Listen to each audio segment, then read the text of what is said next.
వీక్షకులకు నమస్కారం. వ్యక్తిత్వ వికాసం, సెల్ఫ్ హెల్ప్ బుక్స్ అనగానే గుర్తొచ్చే పేరు డేల్ కార్నెగీ. ఈ అమెరికన్ రచయిత ఎప్పుడో 70-80 ఏళ్ల క్రితం రాసిన పుస్తకాలు ఇప్పటికీ ప్రపంచవ్యాప్తంగా అమ్ముడు అవుతూనే ఉన్నాయి.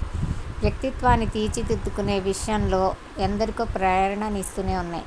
తన జీవితానుభవాలనే ముడిసరుకుగా మలుచుకుని ఆయన self improvement, salesmanship, corporate training, public speaking, interpersonal skills లాంటి అంశాలపై పలు పుస్తకాలు రాశారు. డేల్ కార్నెగీ చిన్నప్పటి నుంచి 10 మందిలో మాట్లాడటం అన్నా, ఉపన్యాసాలు ఇవ్వడం అన్నా ఇష్టం. హైస్కూల్లో ఉన్నప్పుడే వక్తృత్వ పోటీల్లో ఉత్సాహంగా పాల్గొనేవారు.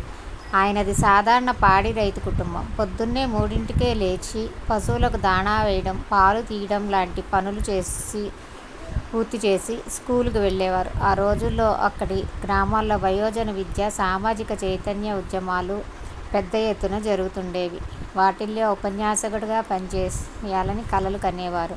టీచర్ ట్రైనింగ్ చేసి కొన్నాళ్లు సేల్స్మెన్గా పనిచేసి కాస్త డబ్బు దాచుకుని ఉపన్యాసకుడిగా వెళ్దామనుకుంటుండగా అనుకోకుండా యాక్టింగ్ స్కూల్లో చేరారు. అందులో రాణించలేకపోవడంతో న్యూయార్క్ వెళ్లి పబ్లిక్ స్పీకింగ్లో శిక్షణ ఇవ్వడం మొదలుపెట్టారు. అలా 1912లో మొదలైన డేల్ కార్నెగీ కోర్సులు ఇప్పటికీ పలు చోట్ల ఆదరణలు పొందుతూనే ఉన్నాయి. ఇతరుల పట్ల మన ప్రవర్తన మార్పు కోరుకోవడం ద్వారా వారి ప్రవర్తనని మార్చవచ్చన్నది డేల్ కార్నెగీ నమ్మిన సిద్ధాంతం.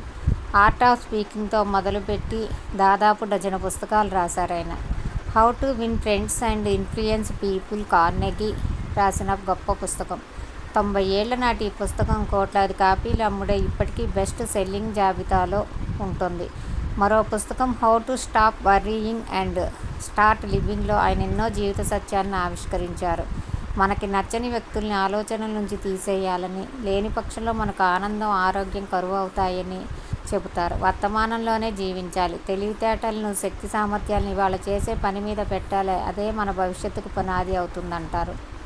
ఏ విషయంలోనూ అతి పనికిరాదని, అలసిపోక ముందే నిద్రకు ఉపక్రమించాలని, ఊహించని అవాంతరాలకు సిద్ధంగా ఉండాలని ఇలా ఎన్నో విషయాలను ఉదాహరణలతో వివరిస్తారు కార్నెగీ. ఎదురైన చేదు అనుభవాలను మర్చిపోయి లభించిన పురస్కారాలను, ప్రశంసలను తరచూ గుర్తు చేసుకోమంటారు. సద్విమర్శను హుందాగా స్వీకరించాలి, కానీ పొగడ్తలకు బుట్టలో పడకూడదు. మన సుఖాన్ని, సంతోషాన్ని ఇతరులతో పంచుకోవాలి. అలానే ఇతరుల దుఃఖాన్ని మన సొంతం చేసుకోవాలి. జీవితాన్ని ప్రేమిస్తూ సానుకూల దృక్పథంతో ముందుకు వెళ్ళాలంటారు డేల్ కార్నెగీ పుస్తకాలు. వీడియో నచ్చితే లైక్, షేర్, ఫాలో, సబ్స్క్రైబ్. ధన్యవాదాలు. నమస్కారం.